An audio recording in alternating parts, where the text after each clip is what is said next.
Good day, everyone, and welcome back here to No One Made Mention of This, brought to you by your host here, Kiva. And I'll be having a few other guests here with me, and the first person here will be... Tasmatitotahiti. Hi, I'm Hikmat. Hello, I'm Rashida. Thank you for coming, each and every one of you, and I like the fact that they came kind of like very early, except Fred himself, the punctuality prefect that came late.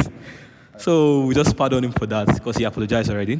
So I believe we've all, if not all, like majority of us have listened to the first episode because what we'll be having here again is a part 2 on being responsible, or more like a part 3 because we already had the part 2.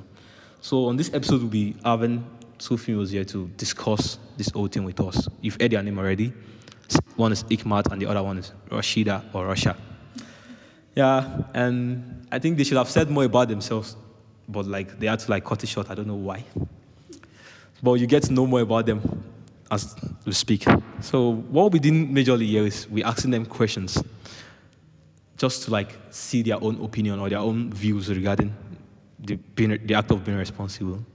And I think before we even get into that, we should just like hear a bit more from them, their class, where they school, just some little other things. Yeah. Thank you. Okay, Hikmat, Jitsu, MBBS. Dampo Audio, obviously. What else? I don't know. I think I should. Okay, sorry, no problem. Yeah, okay. Okay, I'm Rashida. I'm a medical student, so I'm a 400 level. What do I know? What do I say about myself? Okay, well, I actually like to read novels a lot, so I like people that read novels. Yeah, thank you very much, guys. And then the first question, what am I supposed to assign Frederick to be doing, Seth? Should be reading the questions, go. You can join the correction. Yeah, you just join the question. Okay, the first question is very easy. We'll be taking it first. What is the question? It's very easy. Like, it's just the first question that you should ask someone when you're speaking on like a new topic. So the first one is, what does being responsible mean to you? Oh, okay. So it's like a lot of things. It's starting from the littlest of things, from how you present yourself, first to how you take things that you're not expecting. All right. So firstly, I'm responsible in, I know how to, a friend said this though, how to take care of my space, how to, okay, on days where exam is near or something is near and everything is just like how it is, my room is a mess and I can't read. It's my responsibility to sit up and be like, nah, I have to take care of this space. I stand, I sweep, I mop, I arrange, and I'm like, ooh, this is a better place. So that's very little, but it's responsibility. Because I feel like any responsible person would just be stepping on everything and be moving around, right? And then being responsible also is stepping up to the challenge, even if there is no challenge. Stepping up to the challenge, even when there is a challenge. If there is no challenge, okay, nobody would blame you if you do it, if you don't do it. That's the responsibility. If there's a challenge of, come on, Hikmat, pick up this thing, you can't do it. You do it, you do it. You show up and you show out. That's responsibility. So I feel like that's it. Thank you very much. Let's hear from Rosha now. Thank you. Okay, well, to me, being responsible, I think, is kind of like a spectrum. So it depends on the context. But there are some basic things that, that's being responsible means. I think one of them is owning up to your actions. That's being responsible. If you're supposed to do something, then do it. If it's your role to do something, do it. But then there are some things that are not actually your role. For example, being a student, being in hostel, you use the toilet, you will not flush. That's very, very bad. And it's pretty bad as a female not cleaning up after yourself. That's been irresponsible. Also, you should be able to consider other people. You should be able to compromise. You have roommates, they have exam, they want to read. You're supposed to on the light for them or keep silent or something like that. Yeah. Then also in the context of, let's say, for example, being a daughter, so there are some things that, I'm supposed to do this thing. I see my parents are struggling to do this. Let me try to lessen their work for them. So that's being responsible as well. So I think basically just own up to your actions, do what is right. we all have gift of conscience. Actually, everybody have gift of conscience. So you're supposed to know that, okay, this thing is right or this thing is wrong. It's ethics, and everybody has some basic ethical morals. That, oh, this thing is right and this thing is wrong. So just be able to know, oh, this is right, this is wrong, and own up to the wrongs. Thank you. Thank you very, very much. You see, like I really like your definitions, honestly. Like they were very nice. And with all what you've said, see, it comes down to like the awareness. That's like very brilliant. You see, the way she said it, your ethical morals, like your conscience. And one thing I found very fun is that we train our guts. Because it's like, people often say like, oh, this is my gut feeling, and I won't do it. But I think we train our guts. Because what I will often not do, whenever I come into a situation where I'm supposed to decide whether or not to do it, I'll probably not do it because I've always not do it. I've always not, regarded that thing as being important to do. But then, whenever you take control and start training your guts, like your gut feeling, and like, oh, every time I walk around, if I see dirt around, I want to pick them and trash them. Usually you can be that kind of person that doesn't really care much. And it comes down to that self-awareness. Being aware that, oh, this is something I lack, this is a skill. Because, there's this prayer point, my grandma will always give me. She'll be like, you should pray for you, the ability to identify those bad thoughts in you. And it doesn't stop. It goes a very long way. Until the very day you die, you always find those things that you have to correct. Yeah. And I think if Fred is having anything to say. I really don't have anything to say. You guys are doing a wonderful job. I'm just enjoying the show. Yeah. Oh, so we have another question again. We have plenty, actually, so let's just go at it one by one. So another one we have is, what do you think are the roles of a responsible woman? Yeah. So, Rosha. I should go first? Yes. Okay. Okay, the roles of a responsible woman. Let me see. I've not really thought of this. Okay, well, as a woman, I feel... As a woman, what are my roles in the society? Wait, maybe let me you now. What do you think are your roles as a woman? Like, what do you feel are the things you should do as a woman? There's like general responsibility and then there's like gender roles. Okay, maybe she should give you an idea. Okay. So basically, as a woman, I know that. Okay. Not to turn it into a cooking or not cooking thing. But at home, I know that majority of the cooking is done by women, which is my rule. So if I know that, okay, maybe other people in the house can't cook, and I'm like, I'm not going to cook. I'm being irresponsible without a valid reason. Okay. I'm being irresponsible. And then, as a woman, you shouldn't be looking unkept. It's very basic. You shouldn't be looking unkept. Okay, medical school is screwing with you. I remember on Friday we were supposed to have a test, it got cancelled, and then a classmate had said to me, "Are you not having tests? Why are you looking like you're dripping?" I'm like, I can't afford to look like my problems. Yeah. I can't afford to look like my problems. Sometimes, at home, I might be looking like my problems, but I'm stepping out. I have to project what I don't have. They say fake it till you make it. So what are you saying? I dress up, I line my eyes, and I'm like, okay, that is it. And then as a Muslimah, I should know that there are some things I shouldn't do as a Muslim woman. There are some things that they'd see you, before they know your religion, they'd know it through you. And they'd be like, no, that's a Muslim woman. I think that was easier for me to do in the Southwest than here, because everyone, but they'd know, oh no, this is a Muslim woman. And then it's time to pray, you go to pray. It's like the littlest of things. You show up, you show out. It's time for, mommy wants to send someone. She knows that she can bank on her daughter. Mommy wants to call someone. She knows that if she calls Hikmat will pick. You should be able to be someone that they bank on as a woman. Like, I know, Hikmat is at home. It's not a problem. It's not a problem. That's very, very important. It's not a problem.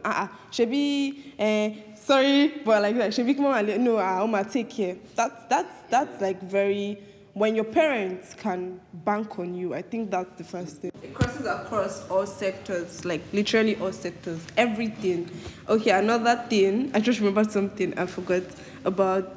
Okay, about being responsible, but is okay. Let me use Rosha as an example. Before I actually knew Rosha, I'd read your WhatsApp book, and then I'd be like, okay, this is Rosha. And then I saw her and she was shy, and then I saw her again and she wasn't shy. And I'm like, okay, this is the way you carry yourself. That's very good. You shouldn't drag your feet. A woman should not drag her feet. I don't know. If you have any other opinion, it's wrong. I don't care. My mom would slap slap the back of it. Why are you dragging your feet? You are a woman. Exactly. Yeah, that's like an excuse. You're pregnant. But you're not pregnant. You should not drag your feet. Ew. I think. So, so far, as she said like she feels like being responsible as a woman, that's like house duties, being kept, dressing well. So, Rosha, what do you think, like, are your responsibilities as a woman? At first, you couldn't say anything. Maybe she's giving you an idea on what to say. All right. So, well, I want to actually add something to what Hikmat said earlier about a woman dragging her feet. So I feel as a woman, although this thing might be like traditional, but it's actually true. It cuts across like all periods of life. So as a woman, okay, there's this thing that Yoruba people do. So I think women, especially during their adolescent age, they tend to push out their chests. So the way we are raised, so once you notice that, oh, this child is pushing out, they'll slap you on your chest and say, like, Yoruba people are very keen on posture. Like, you're supposed to. I thought it was a trend, Yeah. So you're supposed to keep a straight back, your chin out. Don't look like someone that people can easily drag down as a woman. Like, let them know that you're confident enough in yourself. You get. So look confident, treat people very well, and like you should engage people in a very cordial manner. So a lot of women, they tend to like speak down on people. Actually, I noticed that. Like Yes. So they feel like, oh, women have this thing of classy. Oh, this person is below me, or a particular guy cannot talk to me. You get. So you're supposed to be. You're supposed to be like, oh, you're supposed to be cordial. Everybody deserves some level of respect. Actually, there's this thing about respect. I feel like you're supposed to respect everybody like in a default manner. Like your default reaction should be being respectful to people. Girls, So, oh my God, they're so respectful. I'm like. So, if you have been disrespectful, I feel like it actually says bad to you as a woman. So, being respectful is actually, I feel like it's a very good trait as a woman. You should not be someone that is you cannot talk to, snappy and all. Don't slope, be straight, and talk very well to people. Sorry, I wanted to ask, what about being kind? Like as a woman, what do you think about being kind as a woman? What do you term as being kind? That's for you to tell me. All right. Okay. Okay. So being kind, it has to do with context. I might be kinder to you than I am to Kiva, but my default setting is being kind. It doesn't matter if. I don't know, being kind. What do you term as being kind first? Like, okay, let's say you enter a room with strangers, people you don't know. Like, how do you interact with people on a general basis? People that you don't really have anything, like, no connection to. Like, what's your general approach? No, I mean, like, as they are talking about other attributes. Let me just. Okay, so basically, I don't know if it's a good trait or a bad trait, but I tend to hi a lot. And there are some people that won't hi you, but then they won't also look you down on you. But then there are some people that they are just shy. I actually learned that here, and I'm still learning. There's some people actually just shy. They don't want to come out of their comfort zone. Yeah. Okay. Well, to me, being kind, I think one thing I actually have to differentiate is people tend to confuse being nice to being kind. So.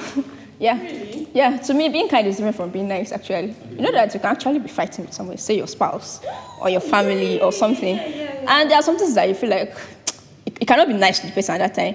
But for example, their clothes is outside on the wire and it's about to rain. at that time you're being kind to them because you're not supposed to. Oh, okay, you're supposed to do it, but like You can be maybe they fought you or something, but you feel like out of your kindness, and people tends to like a lot of people. There's this Yeah. online. There's like, you should marry a kind woman, the one that will be fighting you and still be cooking for you. It's like, it's very important, honestly. Yeah, and another thing is, I feel like I should say is, being kind doesn't mean that you shouldn't be able to say no to people. So be able to say no. When you are saying yes, a lot of people actually, I have friends that they cannot say no to somebody, even though when the thing is hurting them.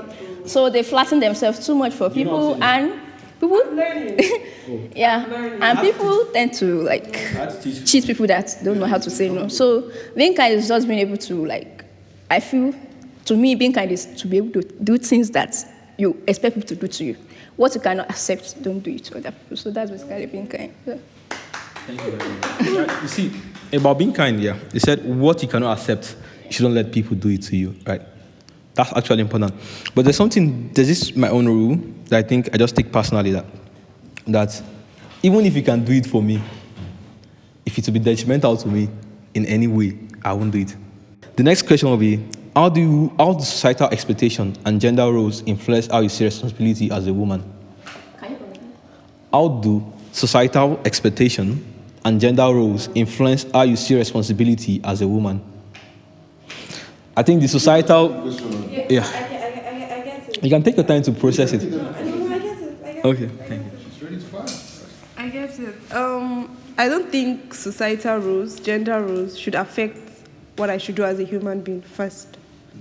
As a human being, there are roles that you should take them, not because society says so, not because it's your gender. As a human So being. that means You can see the way the society is right now. Yeah. You can see. Yeah. Are you telling me that it have not in any way impacted you? Okay. In terms of like how you own up to responsibilities. and how you view different maybe things like, You know the way the world is moving right now, right? moving mad. Honestly, like it's moving really mad. Okay. It still boils down to as a human being. I believe and training, upbringing, wallahi, it matters. Because if I am trained, if you also, okay, you're not training. I think I was having a conversation with my friend the other day, and she was like, is it the training that they trained you, or the retraining that you trained yourself? So they train you, and you retrain yourself. And you keep training yourself. So that would, I'm not saying you would not, people are doing this, let me. No, but you would feel the temptation, like, but nah, that's not who I am. I keep on, for me, this is my name. Like, I say my name out a lot. I'm like, nah, you shouldn't. I didn't know your face, but I knew your name. I say my name out a lot, like, nah, you shouldn't. And when I don't get something, like, nah, it's gender roles. What are those? Yeah, you know. Okay.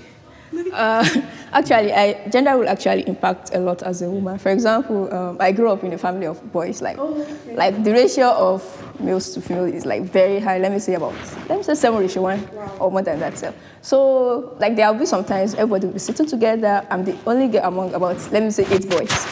So where we are sitting is 30, right? So my stepmom will not come and say, you're sitting among them as a woman, especially. You are watching the sitting room looking like this, and you cannot stand up and like sweep this. Now, like, that time I was very like deviant. I don't like, because there is a way that that you have been treated differently from your brothers. You get? So I was like, why can't they ask this social person to do it? Why me? Because I was like the only girl, and I grew up like a boy among them. But then as time goes on, they are trying to like account some things to me. So as time goes on, I get to like step into my role as a woman. So when I go to, like sometimes I'll go to class, I'll see the class dirty, I'll be like, why is the class looking dirty like this? But then other people might not see it, like the guys might not see it as anything, but then the societal responsibility is like, oh, you're supposed to take care of your environment. Sometimes, yeah, so make you feel like you're being a fool if you take that responsibility. Yeah. Yeah. So back to the question, how has it impacted you? Let me give you one Scenario. scenario, like instance now. You see, you often find guys not finding the ability to cook as a priority. Yeah. Why? Because they consider it as something that they don't need to acquire, which is not ideal, honestly. I was like that before, but like later I just felt like, no, why would you, because there's this thing on like our family group. When I cook stuff, I send it to them. Then my auntie was not like mocking. I was like, Pele, and he said, "Child, don't kill yourself." And all stuff. I was like, "No, I'm not killing myself. I'm just trying to not settle for less." Yeah. In the sense that I don't want you to cook average stuff for me. Then I'll be appreciating it like top notch. I need to like keep one standard, because I said if I train myself to a particular extent, I think the bride will pay the groom price. I won't pay anything. Because why would you let me develop so much skill and then, honestly, you need to go and prepare yourself for whatever you're bringing to the table. Something like that. Well, talking about food, actually, especially being a Yoruba person, or let me say generally, I think in all cultures, people accept that women are supposed to be the one that will cook. And somehow the current society have been trying to it should not be gender-based, everybody should be able to cook, and this and that. Well, at the end of the day, come on, we are Yoruba people, we are Nigerians, so men, they cannot accept women that can, some men, but larger percentage of men. I feel like some things that infatuation is to cloud. Yeah. Yes. So you see, men will often tell you, some people will often tell you that you cannot cook. No problem now. No, there's problem. What do you mean? Do you know, I saw one tweet online and the guy's comment was someone made me laugh. It was like, I can cook low-key. What the heck is low-key? Can you cook or you cannot cook? What is low-key? And you're proud to come and put it on Twitter that you can cook low-key. What is that? Well, Shami, I've accepted, although I don't actually like cooking. Some women actually find joy in cooking. I love But me, cooking is more of artistic work to me. So there are sometimes I feel so artistic, and if I cook, I actually cook very nice. That's So I don't like it, but if I cook, I know, I can do it very well. And sometimes I'll feel like, the way I treat myself in school, eat junks, I'll be like, if I give it to children, how will I take care of them? I'll be like, don't worry, the mother instinct will enter you and you will do it. But I can't cook. I don't enjoy it, but if I have to eat, definitely I have to cook. And I feel like the hostel adds up to it somehow. Yeah. It's not really easy to cook in the hostel. Also, another thing, I'll say this to me as a woman, I don't think I can marry a man that cannot cook. Exactly. I cannot. It's not that I'm expecting you to cook, but there will be days that I cannot do it, and somebody has to do it. Let me give you an example. So, Let me give you an example. Before you pass time, just one thing. All right. I don't think that's like a very good excuse to why you need a man that can cook. What do you mean there are days you cannot cook? You see, agreed now. Agreed, right? Because any wife I'm marrying, it's your responsibility to cook. Okay. So it's my choice to help you or not. Don't put it on my shoulder that It's not part of being kind. it is, but don't try to create that thing of I'm tired. No. That's some days that you're not even tired. I'm just there with you, trying to assist you. I'll be like, sit down. Let me just have this one to myself. But don't tell me that I'm tired. No. Eat whatever you buy. What's that? well, some days it might not even be I'm tired. Some days it's actually a love language for your husband to be in the kitchen, and I'm sitting there. I'm not helping you with anything, bro. I'm just sitting down and just with you. Me and Fred live close to each other, right? Yeah. But there's some things I appreciate, or that he appreciates. Usually, I think he's a better cook. So I'll give him that. So usually, whenever Fred is cooking, he appreciates when we sit around and just gist with him while he's doing the whole thing. Yeah. Not like we do anything. And we are guys, we are just guys. Do you get? So now imagine. Okay, we accept it's my role to cook, but why do I have to cook it? And sorry to say, he sits reading newspaper like the olden days. I don't marry old man, child. No, not like that. But that's an example. I'm no, games. it's all part of being kind. You're appreciative. There's effort to it. Yeah. It's my role. I accept it. Society, it is. But there are things that you could do to make it likeable for someone that doesn't like to cook. Let's say for instance. What if in a situation where I was one that went to get the stuffs at the market, and I just left it to cook it, and I want to play my game? That's okay. Honestly, okay, that's okay. But there are some things that shouldn't be routine. If it's an everyday thing of my husband plays game all the time, you shall know what I'm doing married now. and I'm always cooking. It depends on, and communication covers all the aspects. Yes. Actually. Very, very well, another thing that I have noticed that men doing actually a lot of homes, or where I come from, is you see a man, the woman is in the kitchen cooking, And this man is here. Let's say for example, the child poo-poo or something, or like make a trash of things. This man will say, your child don't. Like, what do you mean by my child? Like, is it not your child as well? So why is it in the kitchen? For God's sake, as a husband, society might say, it's the job of a woman, but for God's sake, you're supposed to do this thing. Exactly. Since we're talking about friendship, it starts from there. But as a friend, your friend should be your accountability partner. Before you go for that, you see, I think regardless of what friendship is, some people don't actually know. Like, they genuinely don't know. Honestly, they just don't know. Yeah. So I think just the way dating and relationship is like two different things. There's like the dating phase and there's the point where you guys are actually in a relationship. Yeah. Like dating, you're still exploiting the person, you're still getting to know the person. But relationship is more of like, we are moving towards getting married now. Yeah. I've gotten to know so much about you. It's dating, like, I'm okay with yes, or like I'm okay with your impact in trying to like improve those aspects. Yeah. So which is cool. So the same way with being friends. And when I had that conversation with my friends on one of our previous episodes, it's like we need to talk about it when we're moving from dating to relationship. We don't just assume. So when you're friends with someone, yes.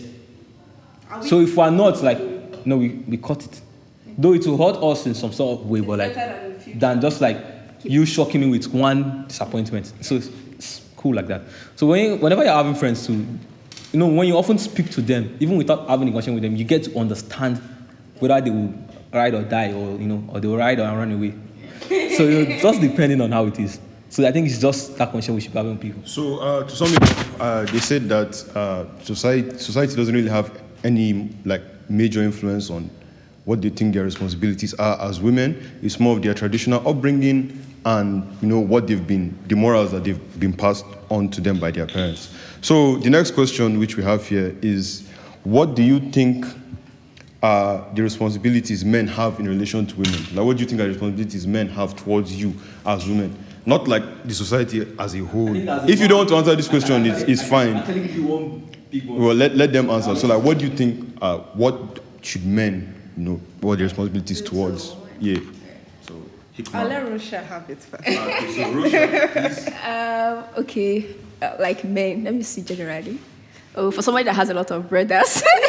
So not even in terms of only like spouse, relationship, yes. So like your father, your brother, your child, your cousin, like male men in general. Yeah. So for example, my brothers, I feel let me start from the petty. But do you agree that men are actually like placed on an higher class? Yes. Yeah. And even by religion, it's actually recognized that. And in everywhere. And that puts us in a place of being your protectors. Yes, actually. I think women need to acknowledge that. Yes, yeah. Let them answer the question.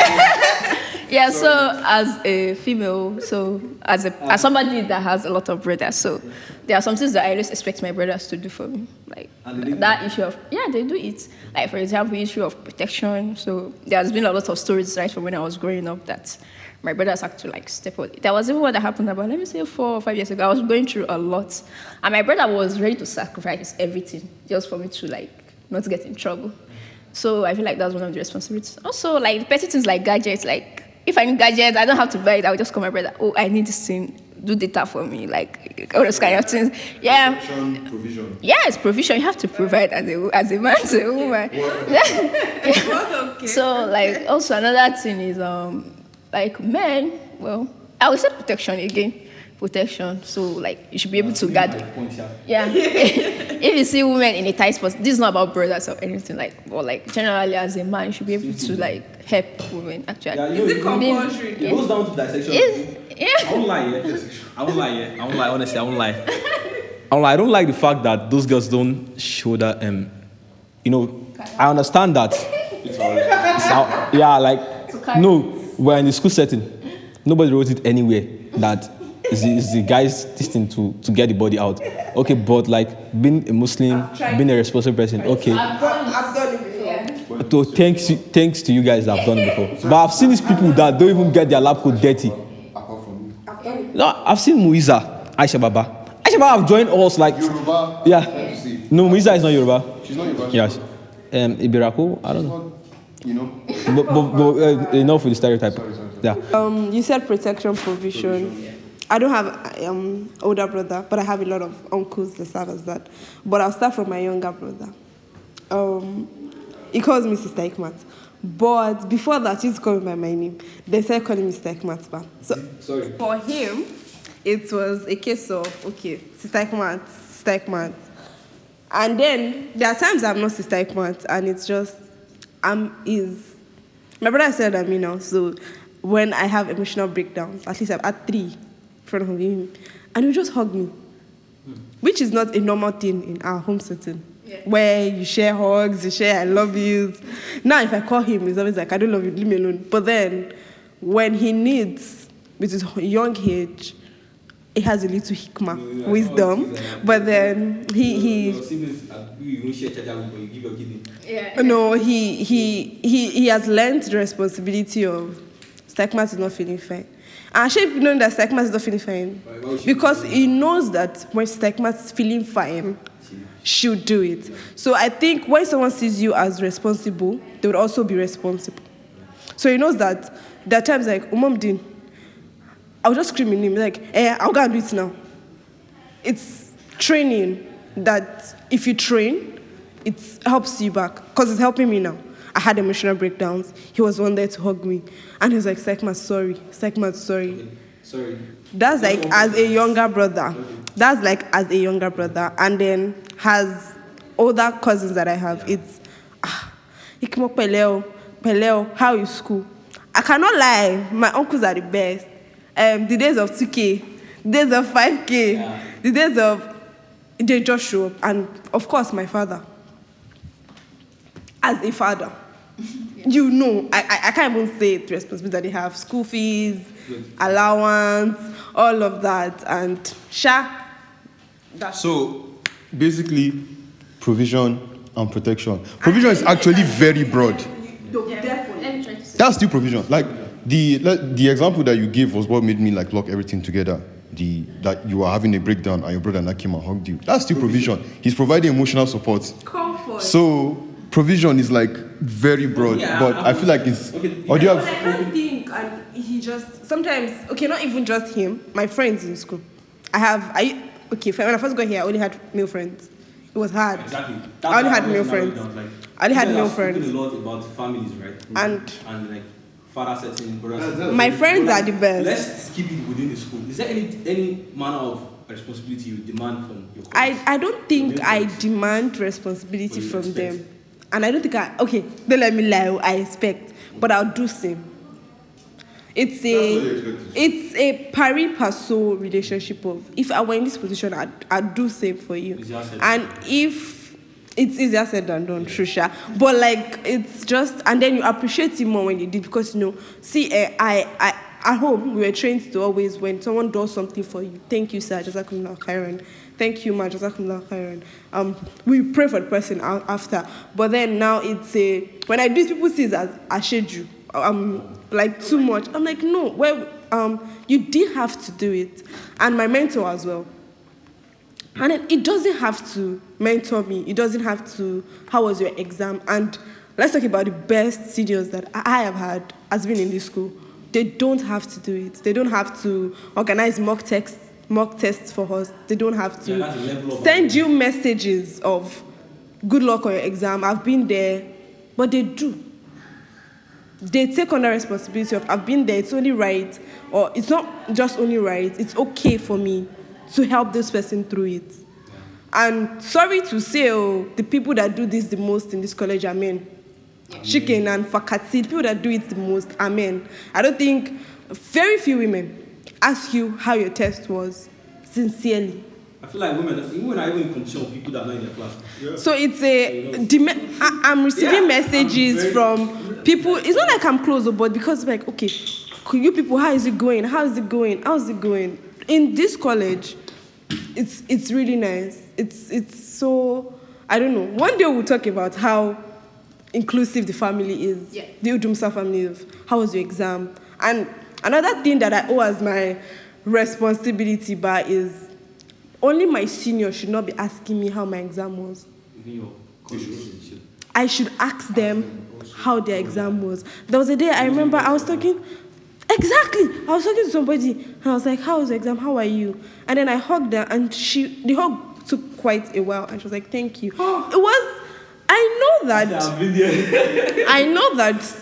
And I'm a junior. I don't know how much she's facing. At least I've only seen snippets, but I know that it's not only her that should ask. Yeah. I should ask, what are you facing? I might not understand it. It might not make sense to me, but that's the responsibility of, responsibility should be, I shouldn't always take. I should be ready, more than ready to give. I should be, okay, how far? Senior Fati, senior something. Not like we call them senior, but then it's reciprocate the actions that are done to you. I'm like, I was very glad that day that I could. I don't like about people somehow regarding this exam thing. Sorry, and I keep saying it. I don't like, though it's a nice thing to say alhamdulillah, right? But I don't like when your easygoing thing, like how your next thing to say when someone asks you how you're doing or how your exam went is alhamdulillah. Do you get? Of trust and vulnerability to do that. Well, it's always very nice when you have people that ask you that, you know. It's very nice. I don't want to like say this to dwell on it much, but like even like she said, men do that more. It's really a very tricky. Okay. Can I say something? Before steeplechase, I believe some women had come, some men had come. Okay. Your class had come, I believe, and they had come to orientate us and all of that. And there was only one girl there. Her name is Mercy. And I believe I was sitting with my friends. I was like, all these men, sorry to say, you guys are not role models. Yeah. I have cramps. I have moods that I feel like she would have gone through. I want to see her. I don't need to see you. You are men. Yeah. I want to see her. So now, I was having another conversation with my friend, and she was like, that she hopes that she can be to our juniors what these guys are. I'd like more women to. It's hard in this environment, obviously, but I'd like to see more women. How it is.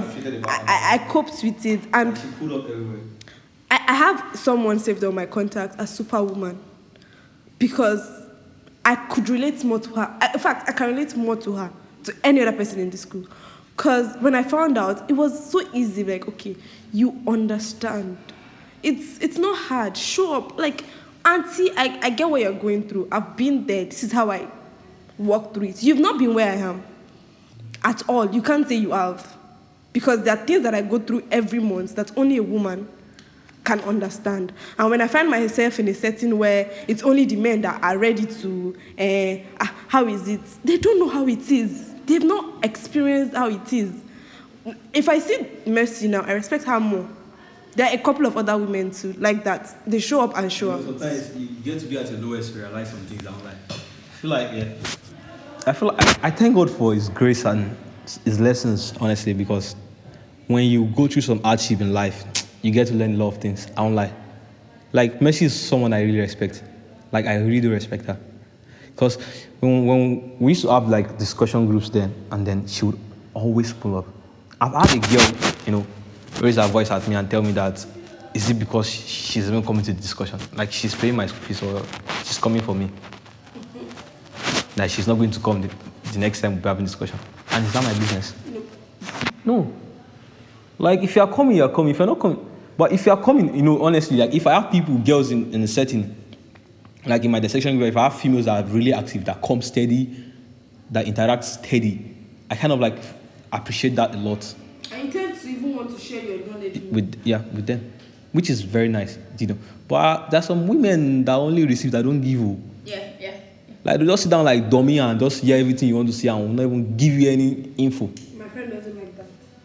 Like, as a male or a female? Male, doesn't like it. I don't know, but I feel like sometimes you might not have a lot of stuff. Maybe you might not have a lot of stuff. Say the rubbish you know. See, I'm a fan of say it with confidence. Yeah. You've never seen me say rubbish with confidence. Say it with confidence and let them correct you. Say it with confidence, take corrections, and you're a better person. No, I've seen. Say your rubbish confidently. Where, like, people kept on making comments on that, especially the females, right? So the thing was like, people, the way the females would appreciate a man that is smarter than them, but not trying to prove it that it's smarter. But Mansplain me. Please don't mansplain me. That's men. Please, like, yeah, but you know, don't mansplain me. no, No, don't mansplain me. I then Don't no. mansplain me. Okay. Don't mansplain me. Don't mansplain me. Okay, let me try to say Do something. you get what mansplaining? Yeah. Well, another thing is I feel, okay, naturally, women actually tend to receive and men tends to give. I mean, is it the nature of man? See, if a man can say to a total stranger that is a woman, like their first instinct, if they see a woman in problem, is to give. And also, me too, I do expect that there are some things that, oh, you're a man, you're supposed to do for me, get. Although, okay, for example, there was no water in hostel for some time. And sometimes people will be like, just call guys in hostel. I also feel like... That's gender-based privilege. Yeah. Yeah, sometimes I'll feel like, oh, I should call them, but I'll feel like, don't let me call them, let me just fetch it myself. But sometimes when I'm fetching, and some of these men are passing, and they saw me with my 2 buckets of water. And they'll be like, let me help. Yeah, I don't like being like demanding to men actually. So, and if they say, oh, let me help you, I wasn't too shakra. I'll say, don't worry. But deep down, I wanted to help me. So when they carry it, I'm always very grateful. But then I feel like, oh, you're doing it for me, thank you. You have no power. Obviously, yeah. Although it's not your right, but like, you have no reason. but you're helping me. So I like men that help. And actually, sometimes I feel like it's part of being a man, like to help a woman. I'm sorry. Yeah, sadly it is. I don't like sadly it is. Like for instance, now, if this 99% of men, if we walk into a place or like a class or a setting, we see a woman crying. Our natural instinct is to go and meet her and be like, why are you crying? What's going, like the protective nature, so she's not wrong for actually saying that. We need to, we acknowledge that, but like you guys shouldn't misuse your gender-based privilege. So thank you guys. That'll be all on this episode regarding being responsible. And the next episode will just be literally the continuation of what we're discussing here with the same number of guests and, similar time frame. We had to cut it because we felt like we'd probably bore you guys out and all of that. But thank you guys for listening. Make sure you subscribe, share, and reach out to us via email or Twitter or anywhere you can reach out, even WhatsApp, if you want to be a guest speaker on any of our topics or any topics you probably have in mind. Thank you very much.